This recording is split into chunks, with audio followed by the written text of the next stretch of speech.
Alors, bienvenue à tous et toutes sur cette masterclass Rentrée apaisée que je vous propose pour la première fois. C'est complètement inédit.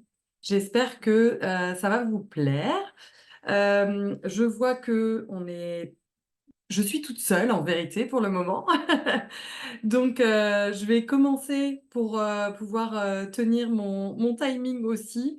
Et je crois que vous serez nombreux et nombreuses finalement à regarder cette masterclass en replay. Et c'est OK, pas de souci. Si vous arrivez en cours de route, évidemment, je vous ferai rentrer dans la salle et vous rejoindrez au moment où vous arrivez. Donc sur cette masterclass, déjà, merci pour vos inscriptions.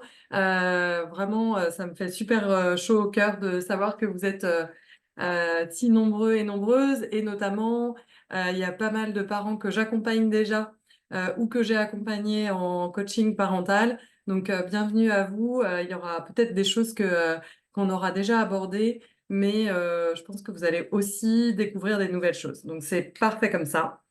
On est parti pour 1h30 de réflexion, de questionnement sur les différents éléments que je vais choisir d'aborder aujourd'hui, mais aussi, évidemment, et je sais ce qui vous intéresse quand même le plus, mais aussi des outils pratiques, du concret pour votre quotidien. Et surtout, moi, ce qui m'importe aussi quand je fais des sessions comme ça, des masterclass, des ateliers, c'est que vous travaillez aussi. Donc, je vais aussi vous faire, vous mettre en action dès cette masterclass là, vraiment pendant les 1h30. Vous allez aussi bosser. Donc j'espère que à la fin de cet atelier, eh ben, vous aurez déjà quand même quelques éléments pour avoir une rentrée plus apaisée, pouvoir aussi mettre des petites choses en place et vraiment voilà, que ce soit très concret et adapté à votre quotidien. Au programme, euh, si mon ordi veut bien fonctionner. Au programme, on va avoir 4 grandes parties et une conclusion dans laquelle je vous parlerai aussi d'un petit bonus que je vous propose, qui vous sera évidemment offert à vous spécifiquement, qui êtes là sur cette masterclass et en replay. Donc, au programme de ce soir, on va aborder le changement de rythme, changer de rythme à la fois là, entre les vacances et la rentrée, mais aussi peut-être changer de rythme toute l'année, c'est-à-dire comment on peut essayer de trouver des éléments qui vont nous permettre d'avoir un rythme peut-être plus doux.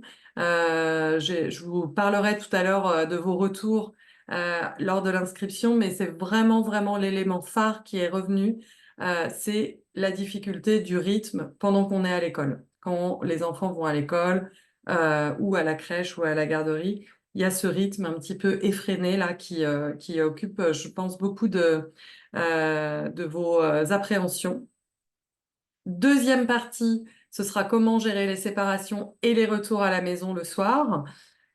Troisième partie, s'organiser pour de bon. On a aussi, on en a parlé un petit peu, vous m'en avez parlé dans vos retours, dans les formulaires d'inscription.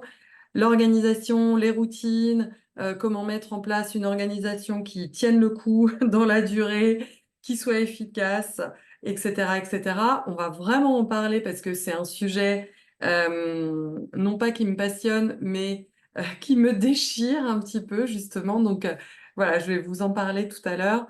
Donc, vraiment, j'espère que vous trouverez des clés sur l'organisation et que il y aura peut-être aussi des prises de conscience autour de l'organisation. Et puis, en quatrième partie, je vais vous inviter vraiment à poser quelque chose de concret, un plan d'action qui soit réaliste et qui vous convienne. Donc, ça, ce sera un petit peu le fruit des 3 premières parties qu'on aura déjà évoquées.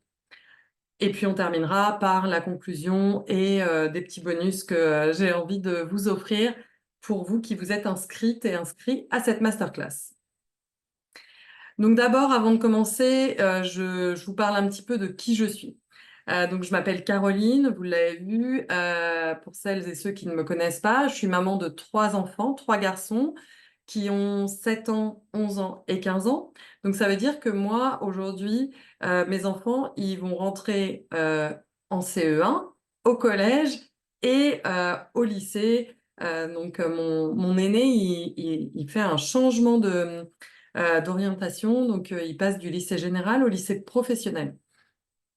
Donc là, déjà, ça vous parle un petit peu de quand je vous dis que j'ai 3 enfants avec des âges très différents comme ça, vous vous imaginez bien que, l'organisation, les rentrées, et cetera, puisque mes 3 enfants sont scolarisés, c'est un sujet que quand même j'ai bien, bien expérimenté et j'ai cherché plein de pistes, plein de solutions, plein d'outils, d'astuces pour, vraiment, vivre au mieux, la rentrée et la suite, en fait, le rythme, du quotidien. Je suis consultante en parentalité et formatrice. Donc, qu'est-ce que ça veut dire? Consultante en parentalité, c'est un métier qui a été créé par Catherine Dumonteil-Crémer, qui est pionnière du soutien à la parentalité en France. Et ce métier, c'est vraiment accompagner les parents de différentes façons et dans toutes les sphères de leur vie de parents. Donc, ça peut être sous forme d'ateliers, de cycles d'ateliers, mais c'est aussi du coaching parental. Et puis, ça va être aussi de conseiller les structures comme les centres socioculturels, les mairies, les associations de parents d'élèves sur qu'est-ce qui convient le mieux aux besoins qu'expriment les parents, les besoins de soutien, les besoins d'accompagnement. Et donc, moi, j'occupe toutes ces casquettes puisque j'anime des ateliers pour les parents, des ateliers parents-enfants, des ateliers également pour les professionnels. Donc, c'est ce qu'on va appeler la partie plutôt formation professionnelle. Et je conseille les structures. Et j'ai également un cabinet où je reçois les parents en accompagnement parental ou en coaching parental.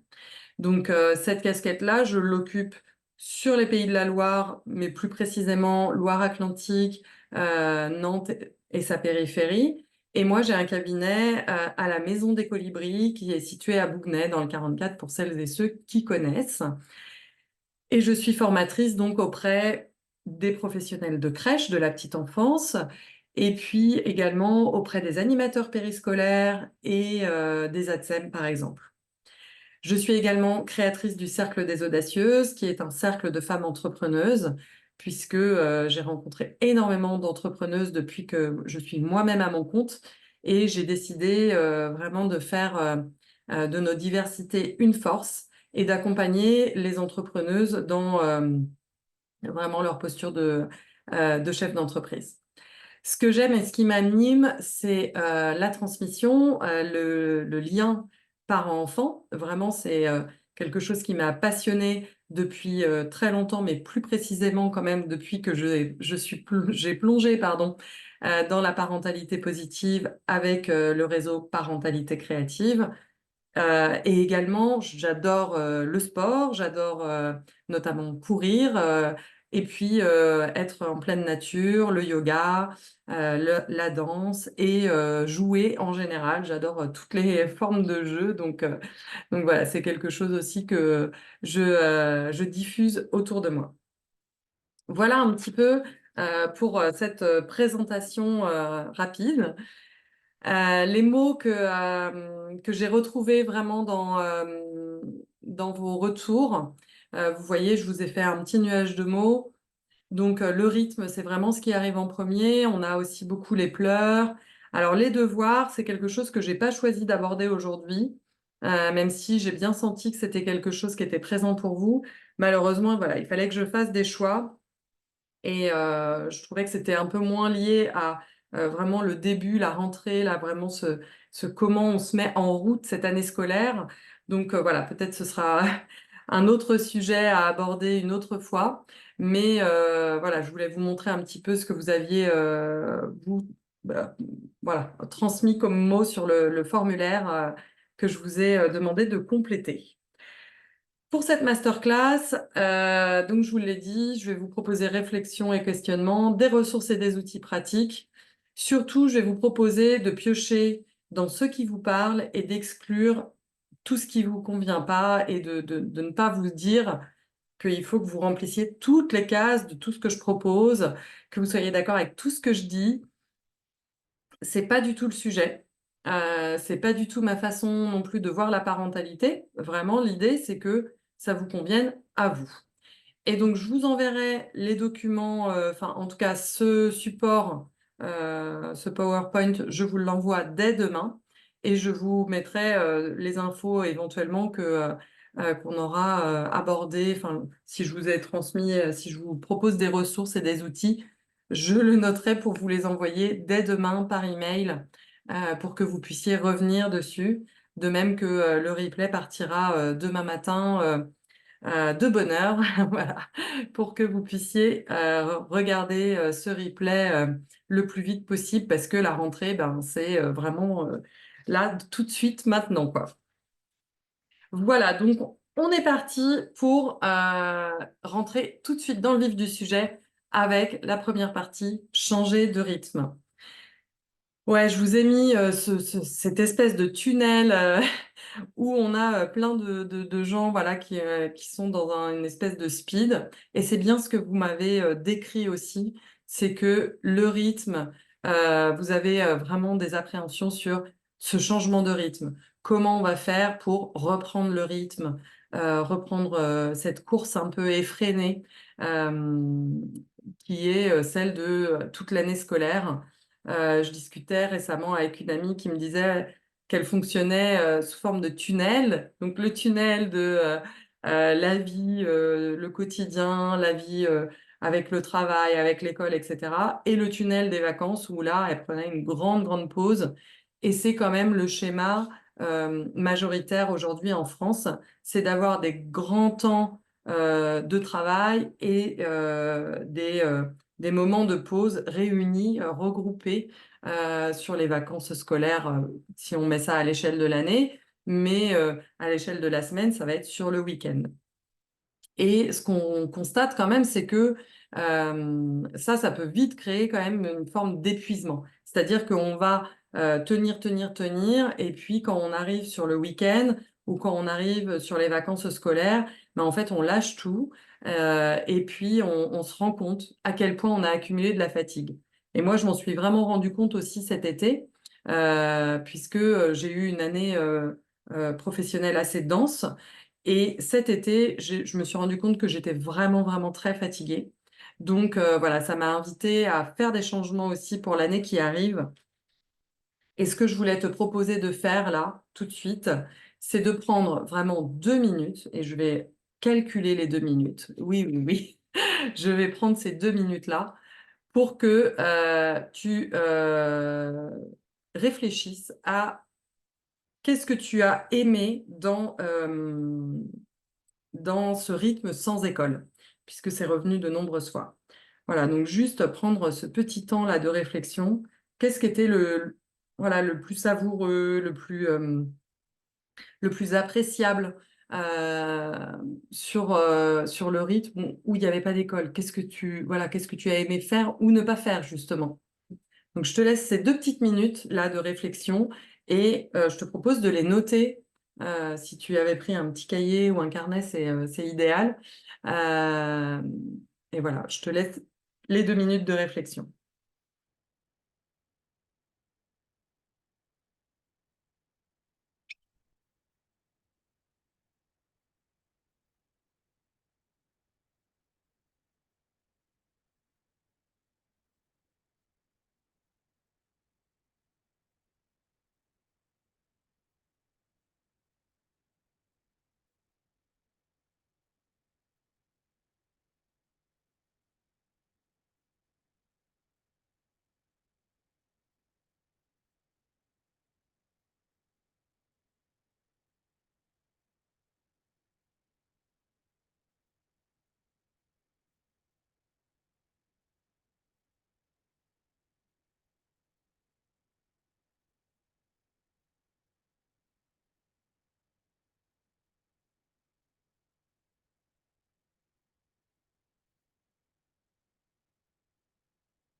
Voilà, donc ce que tu as pu, j'espère que tu as eu le temps de noter, sinon fais pause et puis tu finis de noter ce que tu as envie de noter.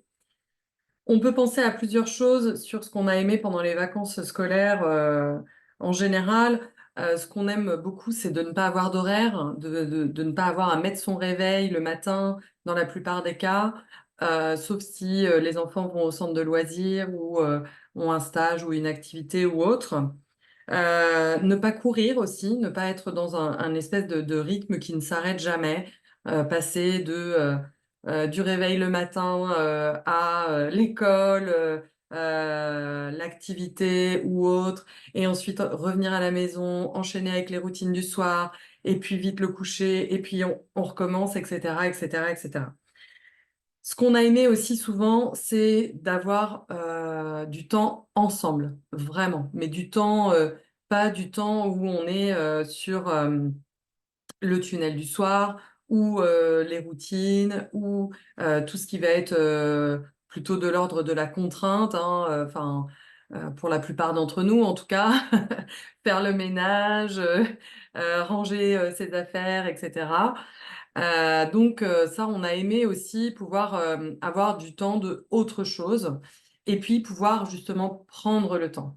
Moi, c'est quelque chose que j'ai beaucoup apprécié cet été, c'est de me dire: «Bah, en fait, j'ai vraiment le temps de, ne pas calculer, il faut que je sois à telle heure à tel endroit, j'ai tel truc de prévu à telle heure» et cetera. Ça m'est arrivé, 1 ou 2 fois, pendant les vacances, évidemment, hein, quand on a réservé une activité, par exemple, ben, il faut y être à l'heure, quoi.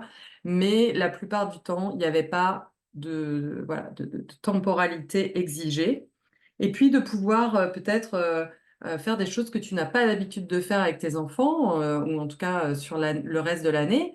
Donc ça veut dire peut-être, pourquoi pas, prendre le temps de dessiner, de jouer un peu plus, de partager, des promenades, de regarder un film, de faire pourquoi pas des jeux vidéo, d'aller, découvrir des choses dans la nature. Enfin voilà, on a tout un éventail de choses qu'on expérimente sur, effectivement, les périodes de vacances scolaires et donc ça, c'est vraiment, à savourer. Donc on peut peut-être, s'imaginer, garder ça en tête comme étant quelque chose qu'on a apprécié.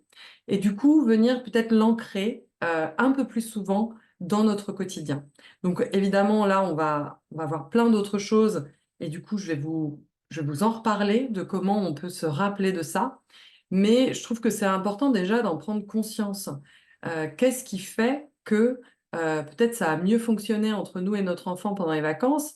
Ben, c'est aussi tout ça. C'est-à-dire qu'on a à la fois peut-être eu moins de pression, nous, et du coup, on a moins fait répercuter la pression à notre enfant. Et puis, on a aussi créé du lien de qualité en dehors du lien contrainte. Vous voyez? Donc, il y a tout ce qu'on vient nourrir et puis, moi, je dirais que le lien contrainte, donc celui où on va, demander à notre enfant, ben, de faire, ses routines, de participer à la vie de la maison, faire ses devoirs et cetera. Donc ce lien contrainte, il fonctionne d'autant mieux que on a nourri le lien plaisir et quelque part, c'est même pas du lien, enfin voilà, ce lien contrainte là, que je vous évoque, c'est plutôt, hem, voilà, c'est plutôt une interaction, mais c'est pas quelque chose, qui va le nourrir, d'accord? Donc si on nourrit le lien avec notre enfant et ben, du coup, les contraintes et les obligations, elles vont, être beaucoup plus faciles à gérer. Donc ça, c'est la première chose. En deuxième point, je vous ai mis préparer. Pourquoi je vous ai mis préparer? Parce que là, le changement de rythme, il va arriver, ben, pour la plupart d'entre vous, bah, d'ailleurs, il y en a qui reprennent, pardon, vendredi et d'autres lundi. Donc ça va arriver rapidement. Préparer, ça ne veut pas dire, dire tous les jours à vos enfants, heu: «Attention, il faut vite aller se coucher, il y a l'école qui reprend». Voyez, c'est comme si on mettait vite la pression parce qu'on sait qu'il va y avoir de nouveau la pression. Évidemment qu'on va essayer de recaler une forme de rythme un petit peu, global, Pour autant, je vous invite à ne pas être dans une forme de tension permanente sur, les horaires, il faut absolument que, ce soit, telle heure et puis ensuite on enlève une demi heure et ensuite et cetera et cetera. Non, l'idée c'est, quand même d'essayer de rendre ça assez doux et donc je vous propose aussi d'observer, ben, quel est vo est-ce que vous, votre rythme à vous aussi, il est dans cette tendance-là, c'est-à-dire que là, on arrive, sur la fin du mois d'août, il y a encore des beaux jours. Est-ce qu'on a, nous aussi, envie d'aller se coucher de bonne heure et cetera? Ou alors est-ce qu'on est plutôt comme, habituellement on peut vivre au mois de juin avec, l'envie de profiter de la journée quand même plus tardivement, étant donné en plus qu'on n'a pas forcément tous et toutes eu un super bel été. C'est vrai que là, en ce moment, bah, si on a, des belles journées, on a envie d'en profiter un petit peu plus, tard que, se caler tout de suite sur le rythme de la rentrée. D'accord?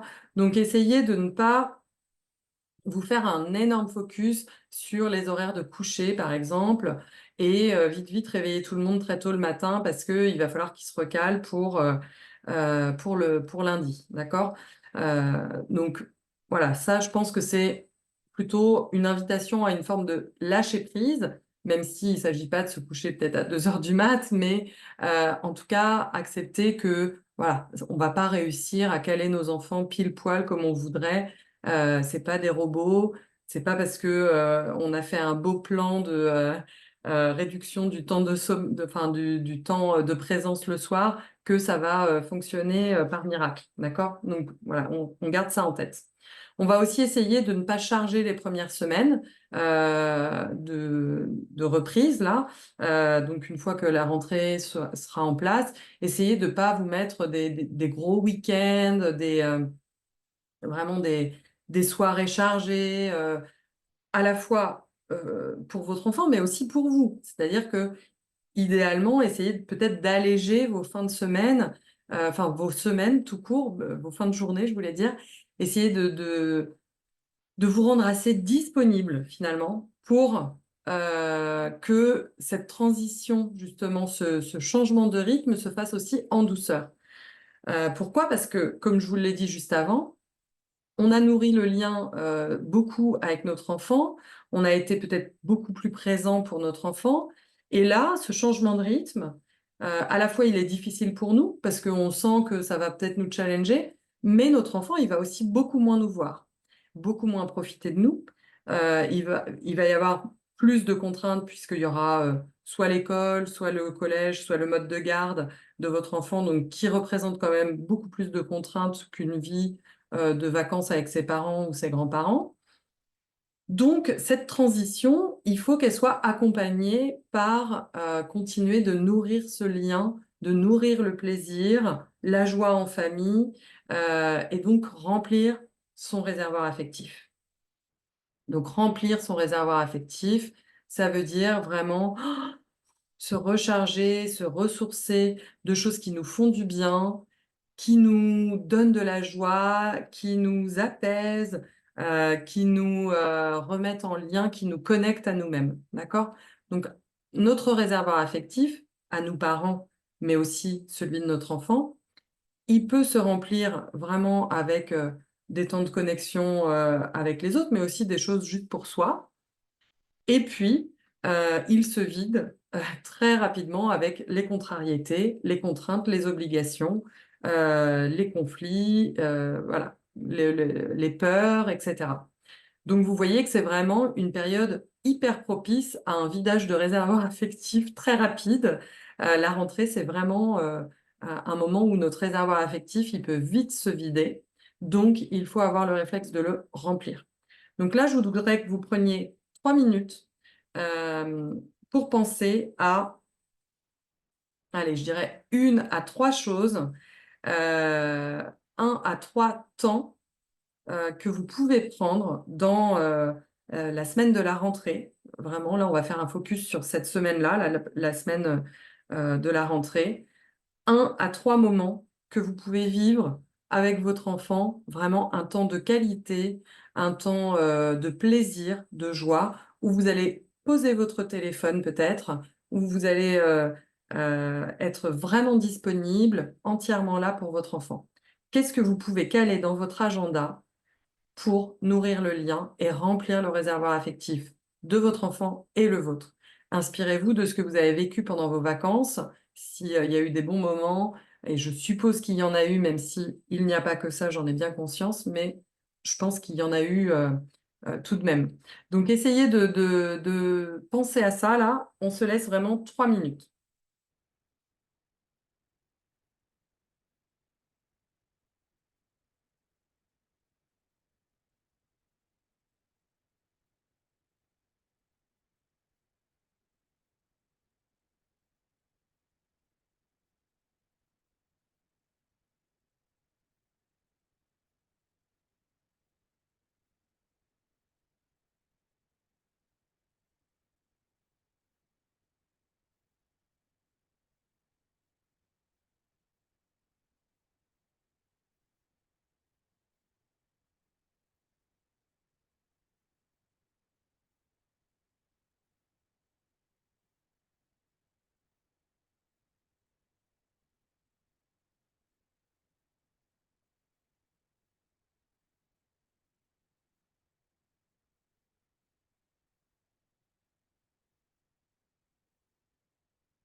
Allez, on va, être de retour, et une nouvelle fois, si tu n'as pas terminé, si tu as pas trouvé tout de suite, eh ben, prends le temps de faire pause sur cet enregistrement et réfléchis-y un peu plus longtemps.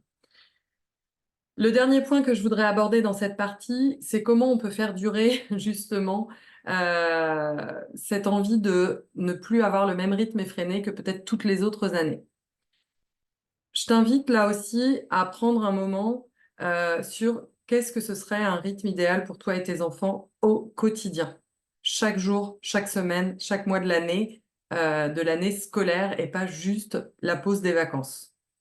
Vraiment, prends ce temps-là pour imaginer qu'est-ce que tu voudrais ajouter ou enlever de ton quotidien qui te pèse, que tu trouves, trop dense, qui rajoute trop de stress et de frénésie, et vraiment, voilà, envisager un idéal. Ce serait quoi ton idéal si tout était possible? Et donc là, pareil, je te laisse, 2-3 minutes pour y réfléchir. Donc je vais t'inviter, vraiment à prendre ce temps, mais moi je vais continuer, donc je te propose de faire pause, parce que je vois que j'ai un petit peu, enfin, je suis déjà un petit peu hors timing, et comme j'enregistre ce Zoom toute seule, eh bien, je te propose de faire pause, et puis, quand tu as terminé d'imaginer ce serait quoi ton idéal si tout était possible, fais pause et reviens, ra retrouve-moi dès que tu as terminé. Voilà, donc tu as pris le temps de réfléchir à cet idéal. Donc maintenant, voilà, essaye de lister un petit peu les choses qui sont vraiment difficiles, qui sont, peut-être source de stress ou source de course, de rythme effréné. Par exemple, je pense à, est-ce que c'est d'emmener tes enfants à l'école? Il y a eu cet exemple de cité dans les personnes qui ont répondu. C'était de faire, le taxi, enfin, je sais plus comment tu as écrit ça, la personne qui l'a écrit, mais même taxi, ou les après-midi, où on va faire, emmener nos enfants, aux activités, les récupérer, et cetera. Je prends cet exemple-là. Est-ce que sur cet exemple-là, on peut imaginer faire connaissance avec les parents d'autres enfants qui font la même activité, et organiser des tours de covoiturage? C'est quand même quelque chose aujourd'hui qui se fait énormément. En plus, on a aujourd'hui les groupes WhatsApp qui nous permettent, voilà, d'organiser ça de façon assez fluide, même si, bah, ça fait un groupe WhatsApp, j'en ai bien conscience, mais en tout cas, ça permet aussi de se décharger, de faire tous les allers, tous les retours, pour emmener tes enfants aux activités, périscolaires, ou même, pour les retours d'école, du collège, du lycée, que sais-je. On peut aussi, organiser, un système d'entraide avec, d'autres personnes, qui habiteraient pas loin, qui pourraient, éventuellement accueillir nos enfants le temps que nous, on soit plus dans notre rythme idéal. On peut également demander à des grands-parents, à des voisins, pourquoi pas avoir une garde à domicile ou en tout cas une personne qui peut venir nous aider sur cette partie-là.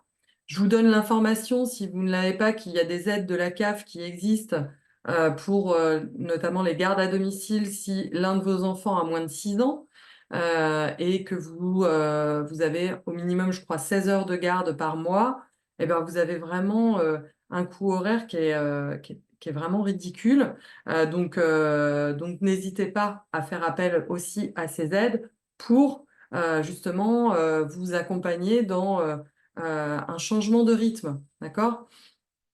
On peut aussi avoir envie, par exemple, d'être plus présent. C'est peut-être quelque chose que vous avez écrit là quand vous vous êtes dit comment, enfin, ce serait quoi mon rythme idéal? Peut-être que votre rythme idéal, ce serait peut-être de travailler moins, ou alors de travailler sur moins de jours.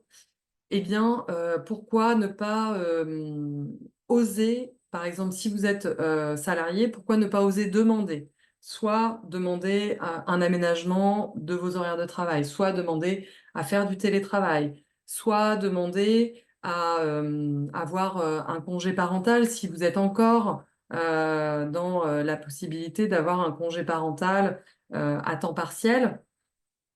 Tout ça, c'est des choses qui paraissent peut-être simples comme ça, mais parfois on n'y songe même pas parce que on est dans un petit peu un espèce de, je ne sais pas comment vous expliquer ça, mais on suit le chemin un peu tout tracé et on s'autorise pas toujours à faire un pas de côté. Là, je vous propose de réfléchir à faire ce pas de côté. Est-ce que pour vous, c'est envisageable? Aussi, par exemple, de réduire tout court votre temps de travail sans avoir une compensation financière, par exemple avec le congé parental, mais en vous disant, ben, peut-être que moi, j'y trouverais plus de bonheur, de plaisir, de joie au quotidien, je me sentirais moins stressée et peut-être que du coup, ça améliorerait la relation avec mes enfants, que j'économiserais aussi, par exemple, je sais pas, sur euh, du périscolaire ou du centre de loisirs.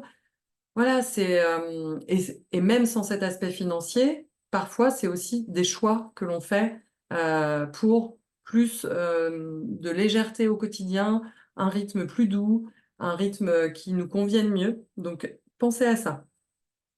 Est-ce que dans votre idéal, vous avez dit que vous aimeriez faire, par exemple, je ne sais pas, avoir moins de contraintes, type le ménage, le rangement, le jardin, etc. Ça, c'est aussi des choses, si vous avez la possibilité financière qu'on peut déléguer, d'accord? On peut déléguer avec une aide ménagère, avec quelqu'un qui vient nous aider aussi pour le jardin ou autre. Et vous pouvez avoir un soutien financier. Il y a des crédits d'impôt aussi qui existent. Donc le crédit d'impôt, ça vous aujourd'hui, avec le CESU, on peut avoir le crédit d'impôt non différé, c'est-à-dire que, enfin voilà, on a tout de suite non, c'est l'allègement des charges qu'on a tout de suite. On a tout de suite les charges qui sont payées par l'État. Donc ça fait qu'on voilà, on est quand même sur des coûts réduits. Donc ça, c'est une possibilité. Ensuite, on peut aussi investir dans un robot ménager. Donc ça, je pense par exemple un aspirateur robot ou si vous avez besoin, je sais pas, un robot tondeuse. Enfin voilà, il y a plein d'aides qui existent, en tout cas des choses qui vont vous permettre, pourquoi pas, d'être plus efficace, de vous prendre moins d'énergie. Et puis aussi, on peut parfois demander de l'aide. Donc demander de l'aide, ça veut dire pourquoi pas solliciter nos parents, euh, nos sœurs, nos frères, des amis, etc. Si on se sent dépassé et on peut se rendre l'appareil aussi avec, je pense par exemple à voilà, si vous avez plein de jardins à faire et que vous sentez que voilà, ça va vous prendre trop d'énergie, trop de temps, pourquoi pas inviter des amis et puis vous donner des coups de main entre vous, quoi. En tout cas, ça aussi, c'est vraiment des petits pas enfin, des petits pas de côté pour envisager autre chose que ce qu'on a toujours vécu. J'ai plus la citation en tête, mais si on fait ce qu'on a toujours fait, on obtiendra ce qu'on a toujours obtenu. Donc, si on veut amorcer un changement, ça veut dire qu'il faut prendre des décisions, faire des choix qui nous permettent de changer la donne aussi, d'accord? Et donc, changer de rythme, c'est possible, mais ça veut dire aussi faire un petit pas vers cet idéal. Donc là, l'idée, c'est que tu puisses réfléchir, encore une fois, pendant quelques minutes. Là, bah, je te propose de prendre 5 minutes pour réfléchir au quotidien, comment tu pourrais faire un pas vers l'idéal que tu as noté tout à l'heure. Ton emploi du temps idéal, ton rythme idéal, quel est le premier petit pas là que tu peux faire vers ça? Je ne l'ai pas cité aussi dans tout ce que je viens de te dire, mais je te donne encore 2-3 autres pistes à envisager qui ne sont pas des moindres pour moi. Et c'est pour ça que je te l'ai dit là, juste avant que tu l'écrives, ton petit pas. Euh, Pense aussi qu'il est possible de lâcher prise sur les attentes. C'est-à-dire, tu peux lâcher prise aussi sur tes attentes vis-à-vis de la tenue de ta maison, vis-à-vis réussir à faire des repas maison, bio tous les jours, etc. Vis-à-vis du rangement dans les chambres de tes enfants. Est-ce qu'on peut retirer euh, voilà, quelques temps où tu passes vraiment du temps à faire du ménage, etc. Je te propose aussi de penser à ta consommation d'écran, à toi, et notamment combien de temps tu passes sur ton téléphone.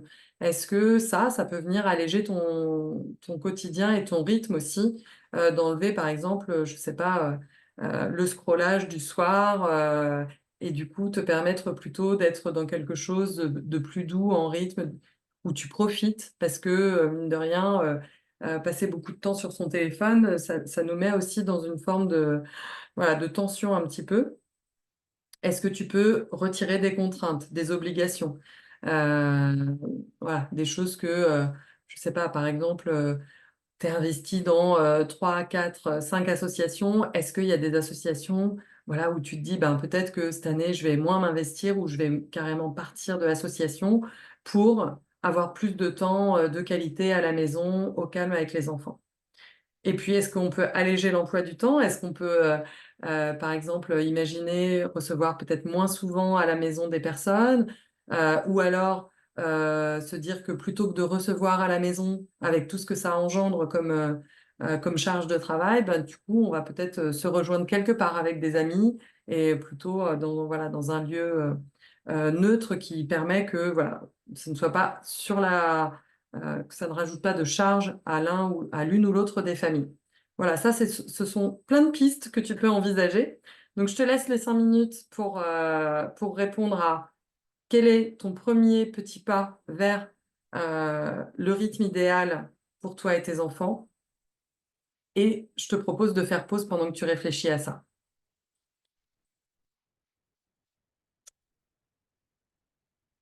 Et maintenant, on va passer à la deuxième partie, puisque cette première partie est terminée. Donc, la deuxième partie, elle va traiter des séparations et des retours. Donc, comment on fait pour anticiper la séparation? Comment on gère les séparations plutôt et les retours? La première chose que je te propose là tout de suite maintenant, c'est de t'installer confortablement et je vais te guider juste pour 2 minutes là d'intériorité pour te connecter à quelque chose. Donc, je te laisse poser ton crayon, ta boisson, tout ce que tu veux et t'installer confortablement sur ton support, dans ton siège, où que tu sois. Et je vais te proposer de fermer les yeux. Juste une pause, là, maintenant. Quand tu penses à la séparation ou au retour à la maison qui est difficile en revenant de l'école, est-ce que tu peux sentir à l'intérieur de toi à quelle situation exactement tu penses? Qu'est-ce que tu visualises? Est-ce que tu vois ton enfant? Est-ce que tu te vois toi, enfant? Est-ce que c'est des peurs que tu imagines, que tu as déjà vues?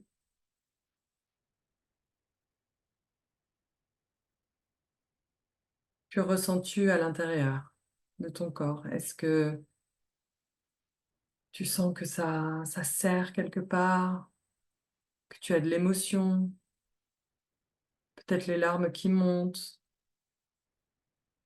la gorge serrée?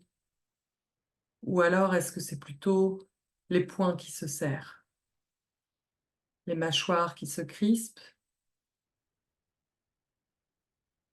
Qu'est-ce qui est présent pour toi? Essaye juste de te connecter à ça un instant.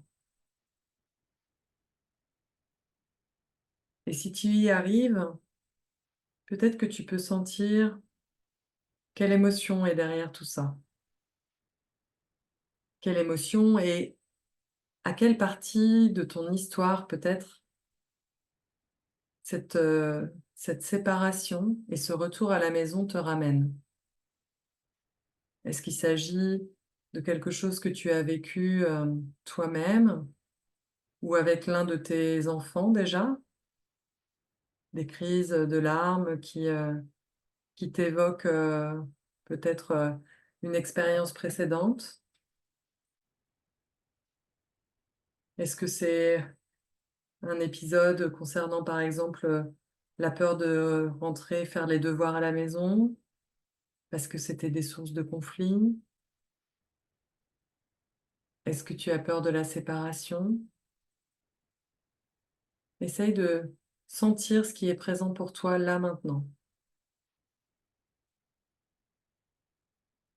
Ce sont des éléments essentiels que tu peux déceler maintenant, puisqu'ils vont t'aider à prendre conscience quand tu accompagnes tes enfants sur une rentrée et sur les retours à la maison,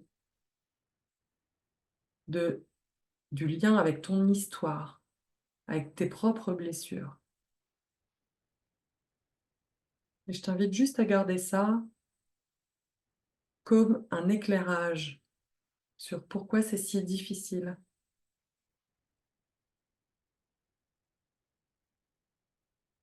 Et quand tu seras prêt ou prête, je t'inviterai à rouvrir les yeux et revenir avec moi.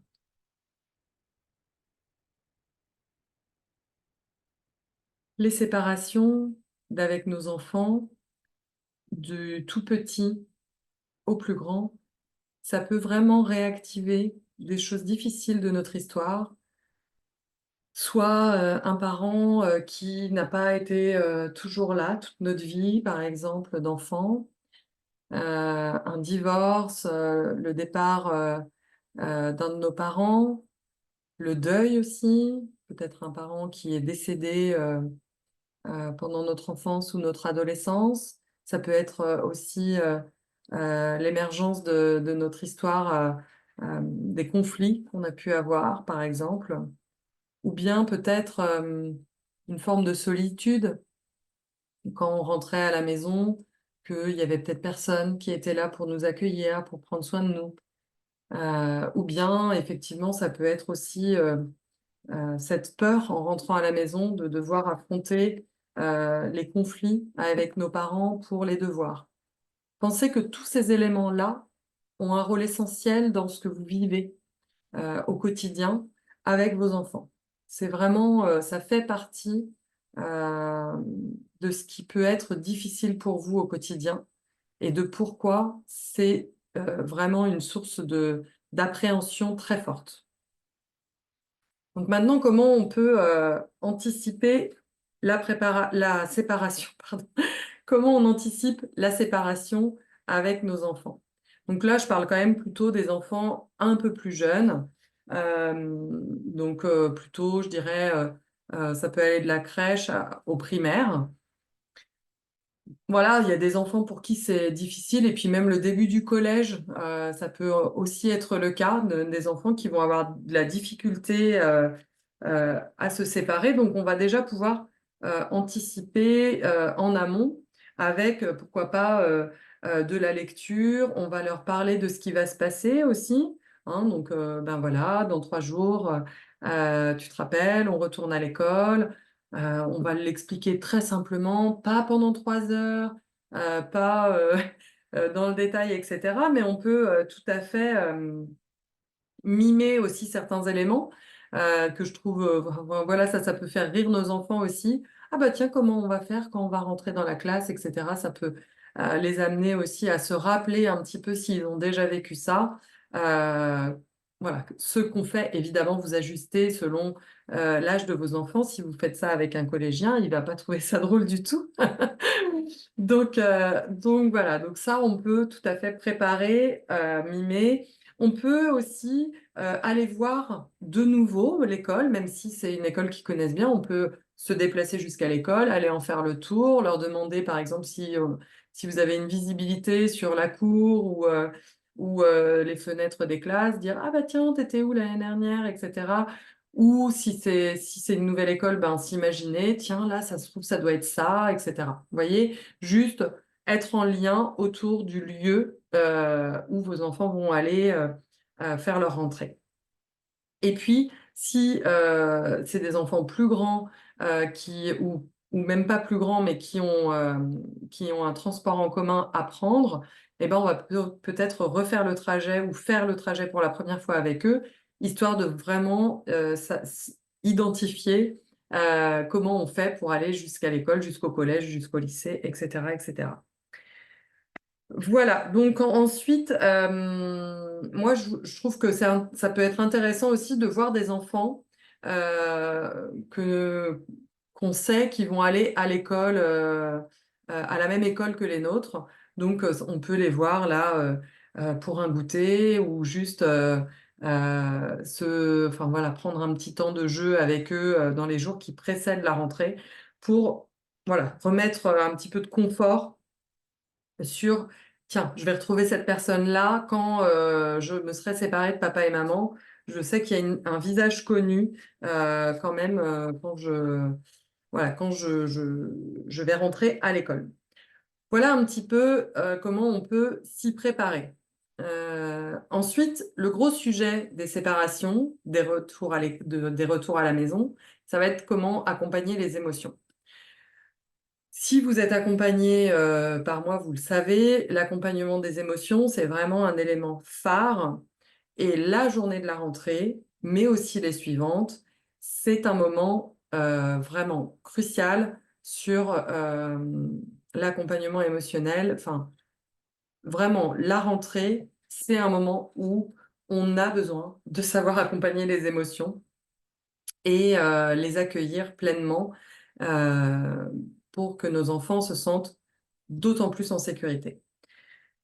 Euh, je dirais que vous pouvez, le jour de la rentrée, partir vraiment très largement en avance pour vous laisser le temps d'accueillir justement ces émotions.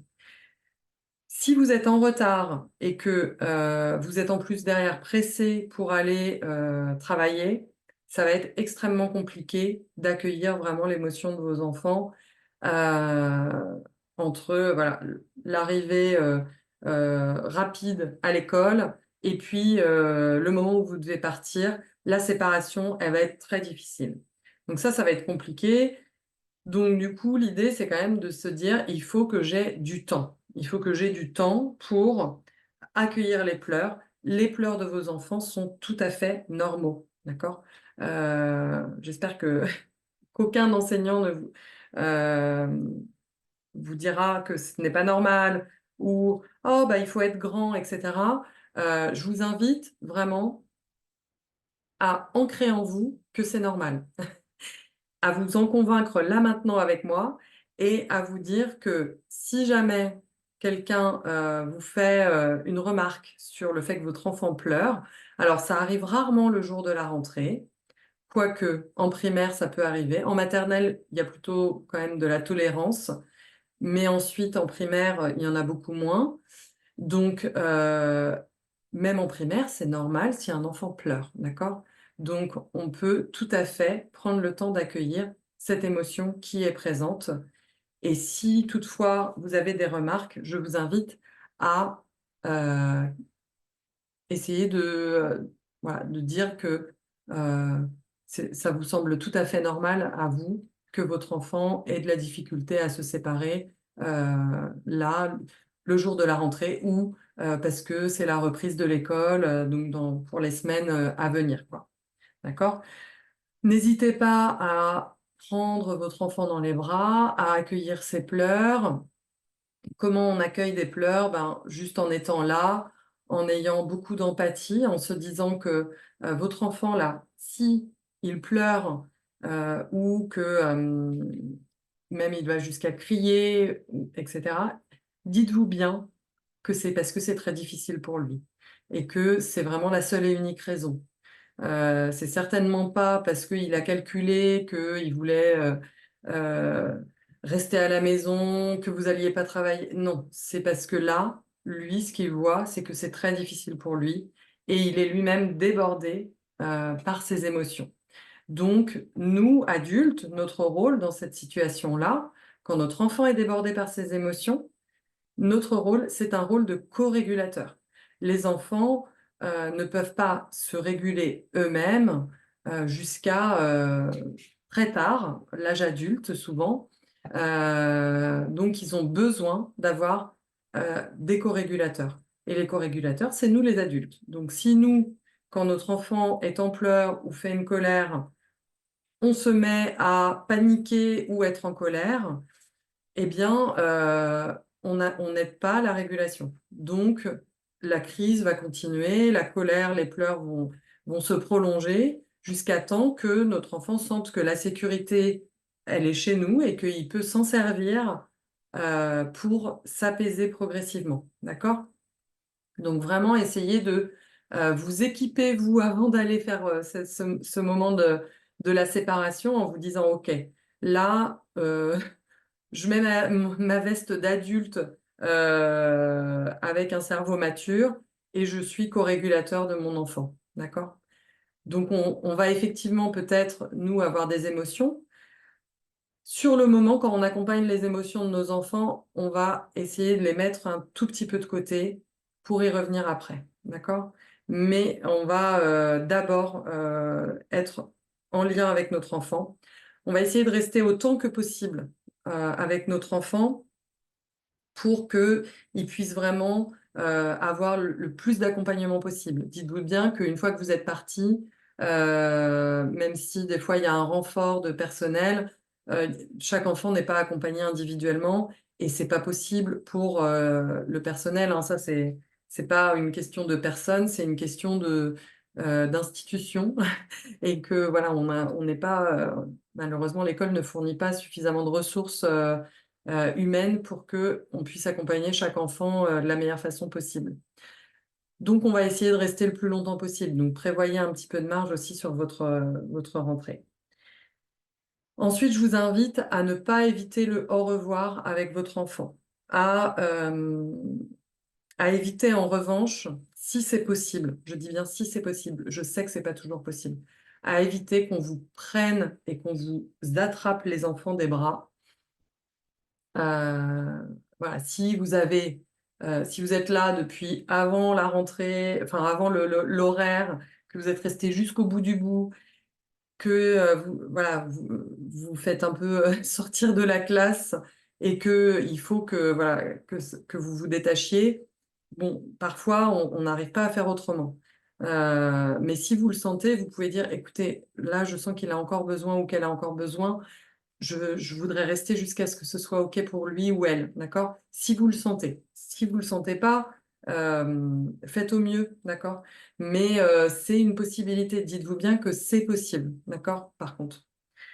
Donc, on va essayer de rester au maximum et on va dire au revoir. On ne va pas partir en douce, là, comme parfois on nous invite à le faire. Non, on va dire au revoir à notre enfant. Je vais y aller, je te dis au revoir, je te fais des gros bisous, etc. Dans les petites astuces que je vous fournis là pour cette séparation difficile, il y a plusieurs choses. Si vous êtes parent depuis un certain temps ou que vous avez déjà des grands-enfants, vous connaîtrez sûrement la petite astuce du cœur sur la main, là, ici ou ici. Vous faites un petit cœur pour votre enfant, vous en faites un pour vous et vous dites que ce petit cœur va vous permettre d'être relié toute la journée et qu'on se retrouve ce soir avec nos deux petits cœurs.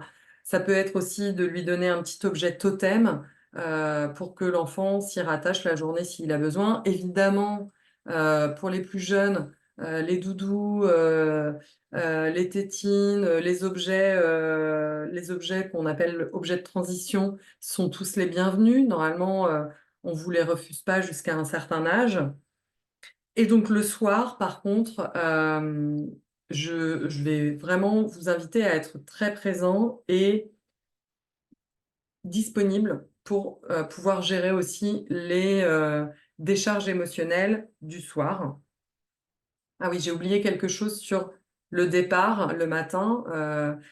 Je vous invite, une fois que vous avez accompagné au maximum les émotions de votre enfant, que vous avez mis peut-être un peu de côté les vôtres pendant un certain temps, bah, je vous propose, d'avoir, prévu peut-être une personne, qui est capable de vous écouter pleurer ou, de vous prendre dans les bras ou juste, de voilà, avec qui vous pouvez dire comment ça s'est passé pour vous, mais quelqu'un qui écoute vraiment. C'est-à-dire qui ne va pas, vous dire: «Oh, c'est pas grave, oui, bah, c'est toujours comme ça» et cetera. Non, quelqu'un qui vous écoute vraiment, sans juger, sans conseiller, sans, minimiser et cetera. Donc essayez de vous trouver un petit binôme, ça peut être votre conjoint, mais ça peut tout à fait être quelqu'un d'autre aussi, conjoint ou conjointe et prenez un temps pour dire comment ça s'est passé pour vous aussi, cette séparation. Parce que si, ça a été difficile pour votre enfant, il y a de fortes chances pour que ça ait été très difficile pour vous aussi. Donc voilà, prenez ce temps-là, vraiment, et même si ça n'a pas été difficile pour votre enfant d'ailleurs, ça peut tout à fait être très difficile pour vous. Moi, ça m'est arrivé très régulièrement de pleurer alors que mes enfants ne pleuraient pas du tout. Mais bon, voilà. Moi, je sentais que c'était, voilà, un moment où aussi on ça peut être aussi une émotion qui est, entre guillemets, teintée de positif et de négatif, quoi. C'est-à-dire que à la fois, c'est difficile de se séparer et en même temps, waouh, je vois mon enfant grandir et ça m'émeut, ça me touche en profondeur et cetera. Donc, voilà, toutes vos émotions sont les bienvenues. Donc là, je vous propose, maintenant juste de faire un petit temps sur les temps du retour, dans vos émotions, dans les émotions, pardon, les retours, le soir. Votre enfant, il a eu des contraintes toute la journée parce que l'école, c'est quand même beaucoup de contraintes, d'accord? En termes d'horaire, en termes de rythme, chaque enfant n'est pas libre, d'aller aux toilettes quand il veut, de sortir courir quand il veut et cetera. Donc ça représente des contraintes qui vont un peu, lui demander de l'énergie, de la concentration et cetera et cetera. Donc là, je vous propose de, prévoir un temps de décharge le soir. D'avoir en tête qu'il faut être disponible, peut-être on va, faire des jeux de chahut, on va danser, on va, faire des câlins, peut-être on va se laisser la possibilité de pleurer et cetera. Donc, je vous propose d'identifier dans tout ce que je viens de vous dire, les 3 risques majeurs, que vous avez, que vous auriez là, dans ce que je vous ai dit. D'accord? Donc vous faites pause encore une fois et vous regardez, quels seraient les 3 risques majeurs, sur ce que, j'ai identifié dans l'accompagnement des émotions. Maintenant pour les plus grands. Je vais aller assez vite sur cette partie-là, vous êtes beaucoup moins nombreux à avoir, parlé de collège ou de lycée. N'oubliez pas que même vos plus grands peuvent aussi, vivre assez difficilement, ce retour à l'école et le retour de l'école. Donc essayez de rester à l'écoute. N'oubliez pas qu'avec un adolescent, on ne peut pas trop différer le moment où il va nous parler. C'est-à-dire que si votre adolescent, il vient vous parler le soir quand vous êtes couché et que vous êtes juste en train de lire un bouquin et vous vous dites que: «Oh bah mince, hein, j'étais disponible tout à l'heure, mais là je ne le suis pas». Attention, c'est à prendre avec beaucoup plus de précautions.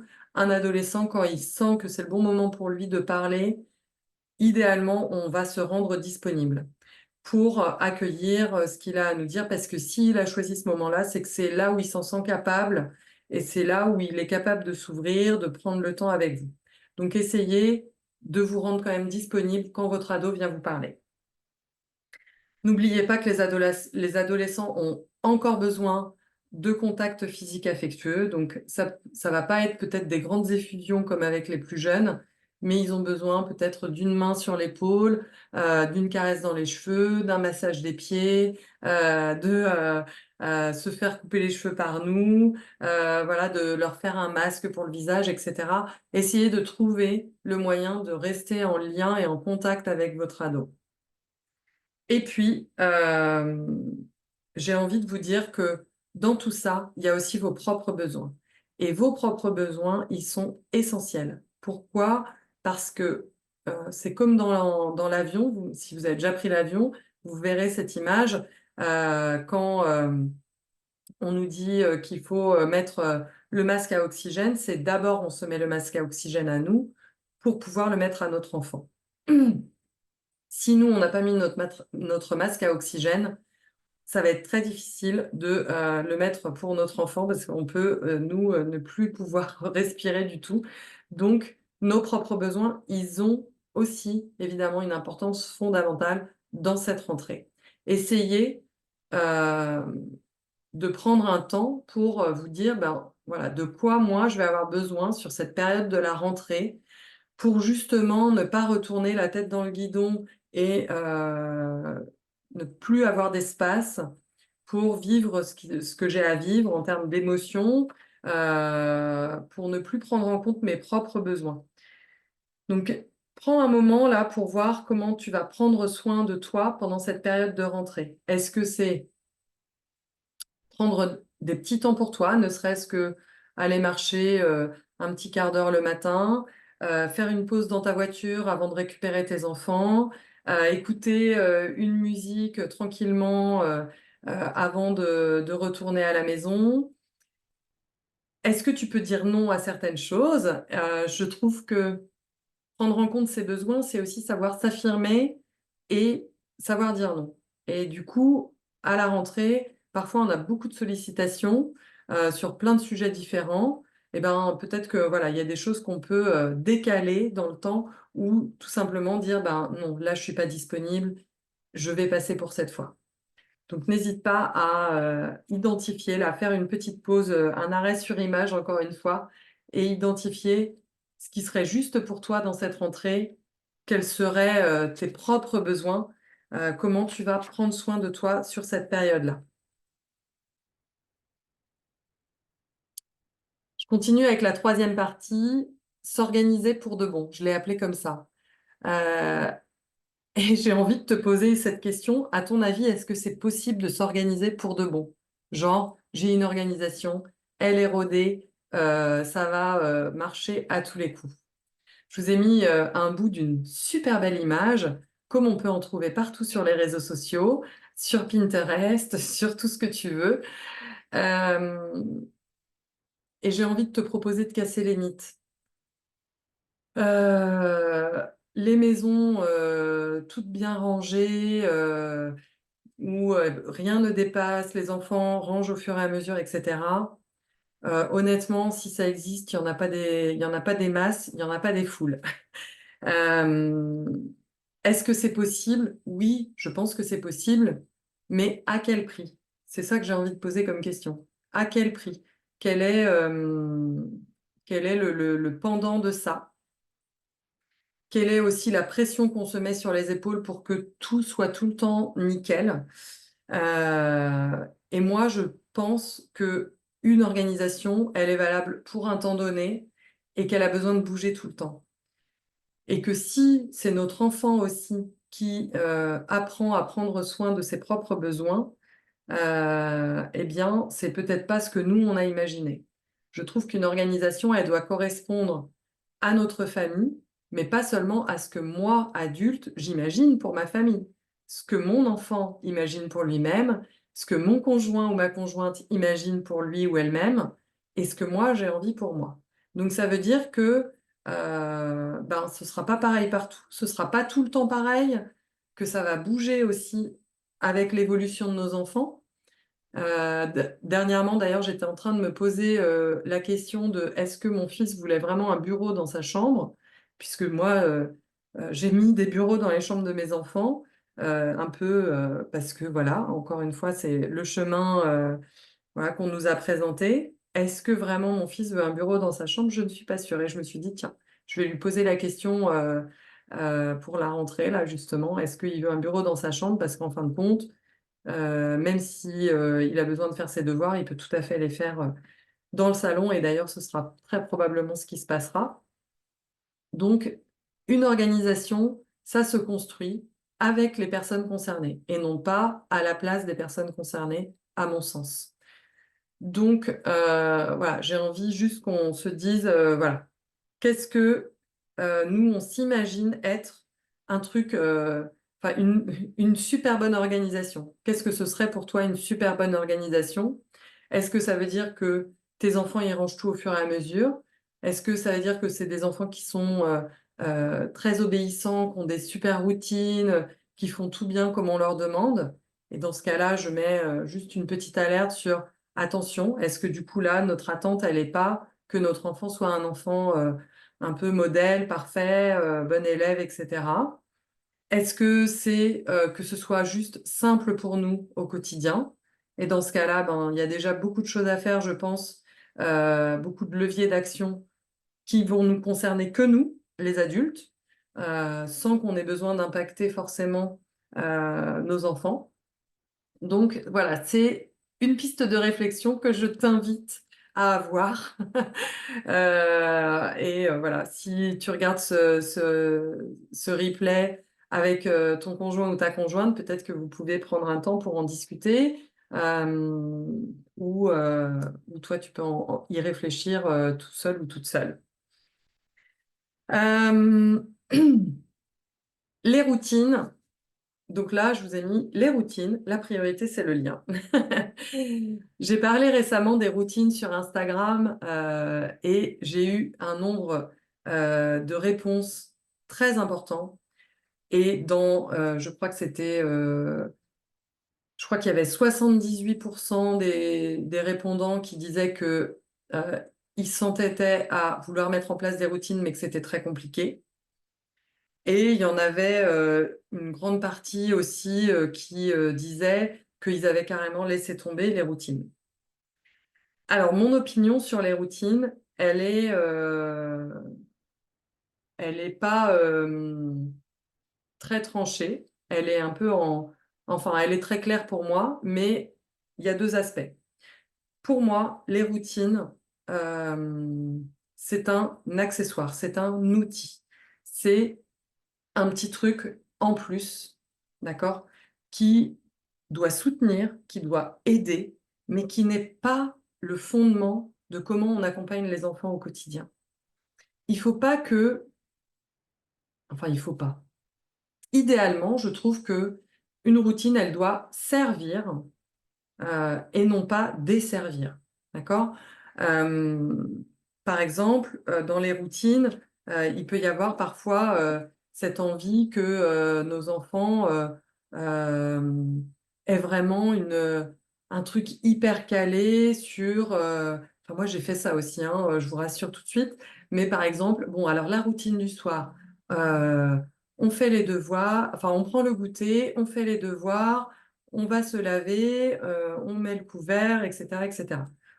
Ok, bon, est-ce que vous avez envie de faire tout le temps la même chose tous les soirs, de la même façon, dans le même ordre, etc., etc. Moi, non. En tout cas, je ne sais pas, interrogez-vous. Et est-ce que si c'est le cas, est-ce que vous avez l'impression que ça vous donne du plaisir de faire tout le temps la même chose tous les soirs, de la même façon, dans le même ordre, avec le même truc très ancré? Bon, c'est possible. Peut-être que ça... Alors, on peut aussi différencier, ça me donne de la sécurité ou ça me donne du plaisir. Ça peut nous donner de la sécurité. Est-ce que ça nous donne du plaisir? C'est autre chose.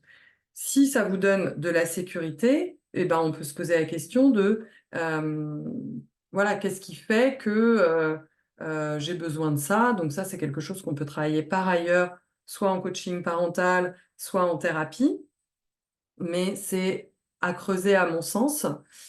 Et en tout cas, peut-être que ça vient parler de nous avant de parler de notre enfant, d'accord?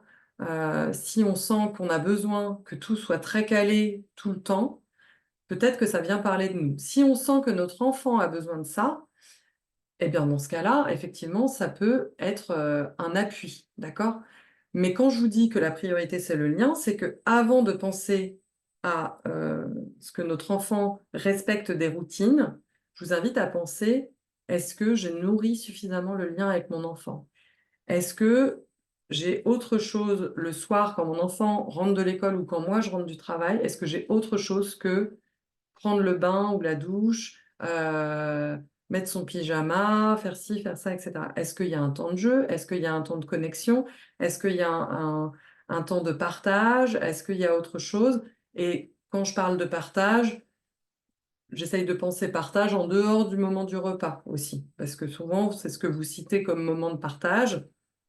En réalité, c'est pas forcément tout le temps un moment de partage, donc essayez de voir, est-ce qu'il y a autre chose? S'il y a rien d'autre, ben, je vous invite à mettre autre chose, à mettre du lien autrement, d'une autre façon. Ça peut être des temps très courts, mais je vous invite à mettre du lien autrement.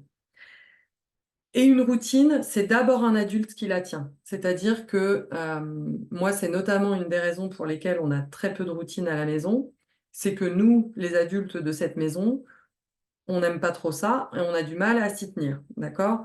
Donc, ça ne veut pas dire que j'ai jamais essayé, au contraire, hein, j'ai essayé beaucoup, beaucoup, beaucoup, avant de me rendre compte que c'était peut-être pas l'essentiel. Et en fait, alors moi, j'ai plus de facilité à les tenir parce que je suis quelqu'un d'assez discipliné quand même, mais pour mon conjoint, c'est presque impossible. Et du coup, ça veut dire qu'il y a beaucoup de frustration, il y a beaucoup de conflits qui se mettent en place, il y a beaucoup de tensions autour de ces routines. Et c'est là où j'en viens à ce point qui va être de dire, d'essayer de mesurer la balance bénéfice inconvénient. Est-ce que ça vous apporte de la souplesse, de la fluidité et qu'il n'y a pas trop de côté négatif? Ou est-ce que c'est une grosse source de tension pour réussir à tenir les routines, pour réussir à faire en sorte que vos enfants aient envie de les faire? Est-ce que vous, ça vous demande beaucoup d'énergie d'aller à chaque fois regarder, voilà, de vous mettre en marche pour ça? Si les inconvénients sont plus élevés que les bénéfices, c'est le moment soit de les changer, soit de les abandonner. Voilà, je peux pas être plus claire que ça. Donc essayez de voir, comment c'est pour vous cet aspect-là. Et puis, je vous invite, si vous en mettez en place, à essayer de les faire, peu nombreuses, simples et de prioriser sur vraiment ce qui vous semble le plus important. Par exemple, sur une routine du matin, est-ce que, par exemple, enfin, est-ce qu'on a besoin de préciser à notre enfant, qu'il doit aller manger? Est-ce qu'on peut respecter, par exemple, que certains enfants, le matin, n'aient pas envie de manger? Ou que, ils préfèrent, je sais pas moi, s'habiller en dernier ou se laver les dents en premier. Enfin, j'en sais rien. Vous voyez, c'est un petit peu OK pour les routines, mais là aussi, on les co-construit. L'enfant a une forme de liberté dedans et il faut que ce soit pour du mieux, pas pour du moins bien, d'accord? C'est pas objectif routine à 200 et il y a que ça qui compte. Non, la priorité, c'est le lien et si vous avez envie de trouver de la fluidité, ben, c'est pas en vous acharnant sur un outil que vous allez trouver de la fluidité, d'accord? Voilà, donc pour, les mettre en place, par contre, vous avez tout un tas d'outils si vous avez envie, ça peut être, des dessins, enfin, vous trouverez plein de choses sur internet, des choses à cocher, des croix à mettre, des boutons buzzer, des choses comme ça. Moi, j'utilise, alors, c'est des routines, mais que je j'utilise pas au quotidien. Mais quand je sens que c'est un peu difficile pour mes enfants d'aller, à la douche ou, de faire, la toilette du soir avant d'aller se coucher, ben, je dessine, une forme de tableau, sur un tableau à craie que j'ai, chez moi et puis, je mets nos prénoms, les différentes étapes et on fait ça tous ensemble et puis on vient cocher des croix quand on a fait et en fait, voilà, ça aussi, c'est un des éléments sur les routines, c'est qu'on doit être modélisants, nous les adultes. Si nous, on fait jamais, les trucs qu'eux, ils font, ben, c'est compliqué, hein. On est l'exemple et vous savez qu'on apprend plus par la modélisation que par les conseils qu'on nous donne. Donc voilà, ça c'est aussi important. Du coup, j'ai envie de te proposer là de prendre 2 minutes de nouveau pour réfléchir à qu'est-ce qui te semble, toi, être prioritaire dans les routines ou l'organisation que tu voudrais, enfin, ouais, les routines plutôt, là que je parle de routine uniquement, les routines que tu voudrais mettre en place, qu'est-ce qui serait vraiment ta priorité? Si tu devais en mettre une seule en place, ce serait laquelle? Et prends 2 minutes pour y réfléchir parce que ça va être d'autant plus efficace si tu n'en mets qu'une en place, que tu sois convaincu que c'est important et nécessaire et que ça va vous aider. Donc, fais une petite pause et je t'attends.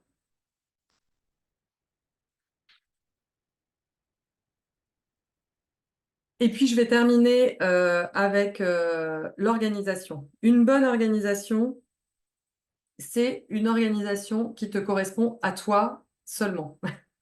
Enfin, quand je dis à toi, c'est à ta famille, évidemment. À toi et à ta famille. Euh, c'est pas une liste de trucs que tu as trouvé sur Instagram ou chez une home organizer ou dans le livre de Marie Kondo ou que sais-je, et que tu as dupliqué pour toi. Ton organisation, elle doit être complètement adaptée à ton foyer, ta maison, ton appart, ta cabane, je ne sais pas, ta yourte. Ça doit être adapté à là où tu vis, à ta famille, à ce que vous aimez, ce que vous n'aimez pas, à vos habitudes, à tout ce que, enfin, à tout ce qui fait votre foyer, en fait. D'accord? Donc, on va pas dupliquer, je dirais, juste sans y réfléchir. On va essayer de prendre, tiens, ça, ça me semble bien pour nous. C'est quelque chose qu'on va réussir à tenir, qu'on va réussir à respecter. C'est un petit peu ce que je vous disais tout à l'heure, hein. Mais ça doit être peu énergivore de garder cette organisation. C'est pas l'idée avec l'organisation, c'est pas d'en faire un décor de maison témoin. Vous voyez ce que je veux dire? Des fois, on a cette tentation-là. Tiens, bah, je vais me mettre à faire du vrac. Bah, en fait, je vais acheter tout un tas de jolis pots. Et puis, finalement, je vais acheter quand même mes trucs en magasin et je vais les vider dans les pots. Bon, ça sert à rien en fait, ça ne nous aide pas. Vous voyez ce que je veux dire? Ça rend pas, votre vie plus fluide, plus simple, plus apaisée, plus douce. Donc, on va essayer de se débarrasser, vraiment des idéaux, qu'on a en tête, qui sont issus de foyers qui probablement n'existent même pas et on va se concentrer sur qu'est-ce qui va me faciliter la vie, vraiment. Moi, je vous donne un exemple. Chez nous, à l'entrée, donc on a un hall d'entrée. Donc on a des patères qui sont à hauteur des enfants. Bon, ça c'est vraiment tout bête. Mais je veux dire, ça nous facilite vraiment la vie. Nos enfants sont capables d'accrocher leur manteau tout seuls sur leur patère. Pour autant, ça fait pas maison témoin. Parce que voilà, c'est pas non plus un, des- un truc merveilleux, quoi. Mais tout n'est pas aligné, tout n'est pas bien en place. Il y a souvent plusieurs manteaux dessus, mais ça nous facilite la vie. Pour les chaussures, on a des espèces de grandes caisses, des caisses à pommes, là, qu'on a mis dans l'entrée comme ça. Et en fait, on peut balancer nos chaussures en vrac dedans. D'accord? Bon, c'est pas, vous voyez, c'est pas le petit tiroir que je dois ouvrir, où je dois prendre mes 2 chaussures, les mettre dans un compartiment, où ça, je sais que mes enfants, ils vont pas le faire, en fait. Voilà, je le sais bien et je vous dirais que même moi, je vais pas le faire, de rentrer, prendre mes chaussures, les mettre dans un petit compartiment. Non, je le ferai pas. En revanche, ma grosse caisse là, ben oui, je prends le temps je balance, enfin, je mets mes chaussures dedans et elles sont, juste pas à traîner, en fait et ça me convient. C'est simple, c'est efficace, et on s'y tient à peu près tous. Donc, voilà, ça, c'est des choses que vous pouvez mettre en place. De même, j'ai mis en place un pliage de vêtements où les enfants, quand ils prennent les vêtements, donc c'est effectivement ça, c'est le pliage à la Marie Kondo, où les enfants, quand ils prennent un t-shirt, bah, ils font pas tomber toute la pile, parce que j'en avais marre de ramasser toute la pile de vêtements et de voir les choses en vrac. Et donc, c'est dans un bac par type de vêtements et c'est plié à la Marie Kondo. Ils peuvent en prendre un seul. Ça ne m'enlève pas tout le reste du rangement. Voilà, donc ça peut être à la fois des aménagements, donc de ce style-là. Pour une organisation aussi, ça va être de peut-être prévoir des temps dédiés pour certaines choses, mais je parle surtout pour vous, adultes. Et puis, l'idée, c'est aussi de s'attaquer à une chose à la fois. Essayez de ne pas vous dire: «Tiens, on va refaire toute l'organisation de la chambre de mon fils et en même temps, on va faciliter, l'aménagement de la cuisine pour que tout le monde participe». Bon, une chose à la fois, d'accord? Dans la parentalité, moi, je trouve que c'est un essentiel, c'est de ne pas s'attaquer à tous les problèmes en même temps. Si votre priorité, c'est que votre enfant, par exemple, il puisse, s'habiller tout seul le matin, eh bien, du coup, on va faire en sorte que ces vêtements soient faciles à préparer, faciles à prendre. Si vous voulez vous faciliter la tâche sur, par exemple, le linge, eh ben, qu'il puisse mettre ses vêtements au sale facilement et etc., et cetera. Vous voyez, c'est vraiment on fait en sorte de s'attaquer à un problème et on trouve toutes les astuces possibles. Un peu de routine, un peu d'aménagement, un peu de, fun aussi, ça peut être ça. Ça peut être un truc rigolo à faire, enfin, vous voyez, c'est vraiment on met en place tout un système autour du problème qu'on a envie de résoudre et c'est aussi ça la parentalité créative, donc ça tombe bien. Voilà, donc là, je te propose de faire une petite pause et de retenir 3 astuces que tu as envie d'activer là, pour ton organisation. Je parle plutôt organisation de la maison, parce que sinon, évidemment, je pourrais y passer des heures déjà que je suis assez en retard par rapport à mon timing. Voilà, donc tu peux faire pause et je te retrouve tout de suite pour le plan d'action.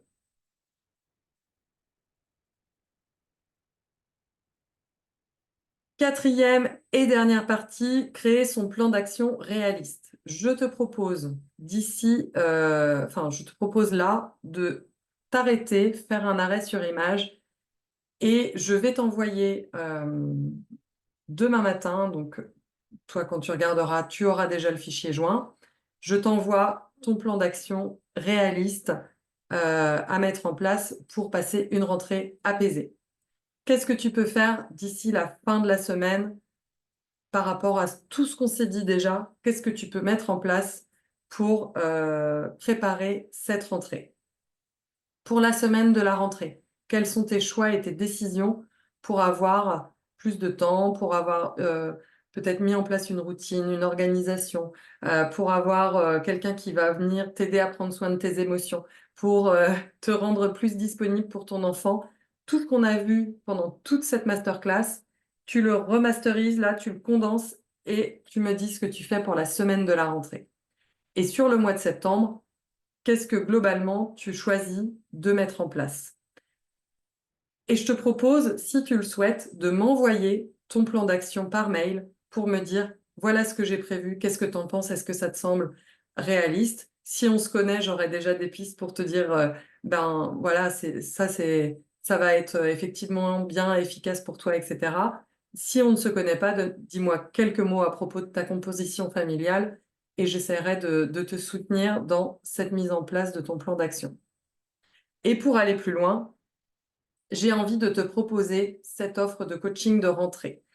Je t'en parle, maintenant, c'est la fin de cette masterclass et évidemment, tu as pu constater qu'il y avait plein de choses à dire. J'ai dépassé déjà mon timing, donc il va y avoir un petit peu plus de temps pour cette masterclass, mais j'ai quand même envie de te parler de ce coaching de rentrée. Ce coaching de rentrée, il va vraiment te permettre, seul ou en couple, d'aller plus loin sur, la prise en compte des difficultés autour de la scolarité, savoir ce qui se passe, quels sont les enjeux pour toi, pour ton enfant. Qu'est-ce qui est difficile? Est-ce qu'il y a ton histoire qui intervient? Est-ce qu'il y a ben, une nouvelle situation qui est présente en ce moment? Voilà, on va essayer vraiment de faire le point sur ce qui vous préoccupe, comprendre les enjeux et accueillir ce qui se passe pour toi ou vous et votre enfant. Et je t'aide à trouver des outils personnalisés, des ressources pertinentes et poser des actions qui te conviennent à toi spécifiquement. Donc, c'est 3 séances d'1 h 30, seule ou en couple. 3 séances pour vraiment mener à bien ces 3 objectifs-là. Donc, c'est 3 séances un peu plus longues que ce que je fais d'habitude, mais c'est vraiment spécifiquement pour la rentrée que je propose ce format inédit. Et donc, là, pour celles et ceux qui sont là avec moi sur cette masterclass, donc en replay, principalement, évidemment, vos bonus, ça va être quoi? Ça va être un groupe WhatsApp dédié pour échanger entre parents, un tarif avantageux, donc le groupe WhatsApp, il sera accessible à toutes les personnes qui prendront ce coaching de rentrée. Le tarif avantageux, il est juste pour vous ici, là, maintenant.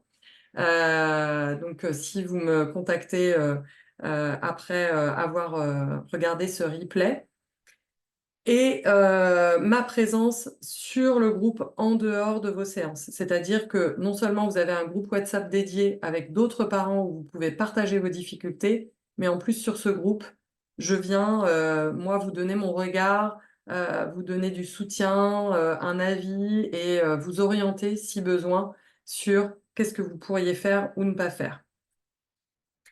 Le tarif et les conditions de ce coaching spécial rentrée, c'est 350 € pour une personne, 450 € pour un couple, pour 3 séances d'1 h 30. C'est évidemment une offre plus intéressante que mes tarifs habituels. Et je vous propose un paiement en 1 à 3 fois, 1 à 3 mensualités. Mais c'est par contre uniquement valable si vous démarrez ce coaching à la rentrée, là, enfin sur le mois de septembre. Donc vous avez jusqu'au 30 septembre, 30 septembre? Ouais, 30 septembre. Vous avez jusqu'au 30 septembre pour démarrer ce coaching. Il peut aussi être fini en septembre, hein. Si vous avez envie, il n'y a aucun problème. Il peut se faire en visio ou à la Maison des Colibris. Je vais vous envoyer, en même temps que le replay, je vous enverrai le lien pour commencer un coaching, un coaching spécial rentrée.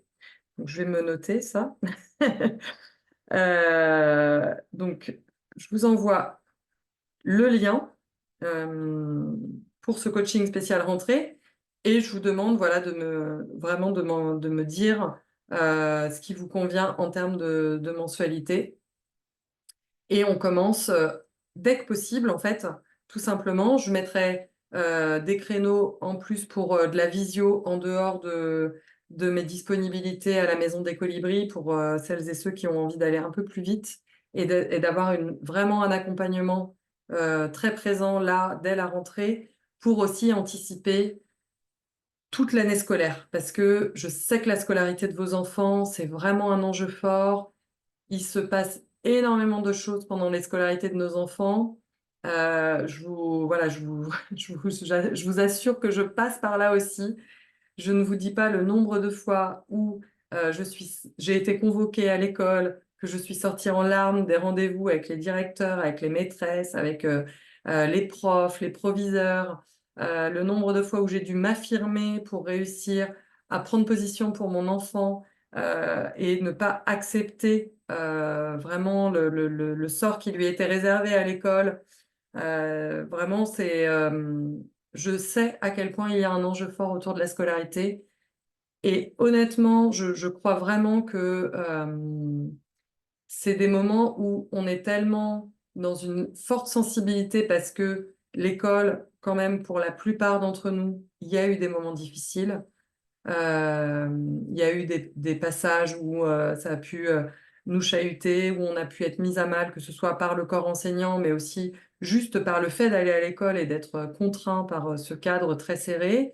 mais aussi par les relations avec les autres enfants, avec les conflits, les disputes, le rejet, le harcèlement, voilà, tout ce qu'il y a pu avoir aussi en termes de violence.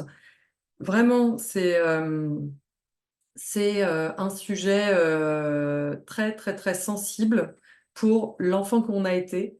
Et donc, l'enfant qu'on a été, il est réactivé par ce que vivent nos enfants, parce que vit notre enfant quand il va à l'école. Et quand nous, on a rendez-vous avec le maître ou la maîtresse de notre enfant, eh ben, on se retrouve un petit peu avec cette histoire-là qui revient. Et ça peut être difficile parfois de s'affirmer. Et moi, le but de cet accompagnement, c'est aussi de vous aider à ça. D'accord?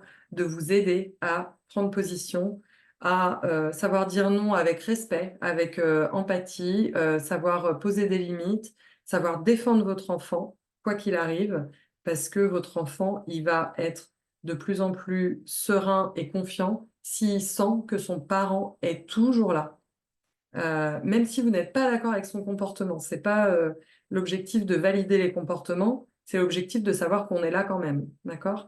Donc voilà, je vous laisse avec tout ça parce que ça y est, j'ai déjà bien trop parlé, mais je suis pas mal quand même sur le timing.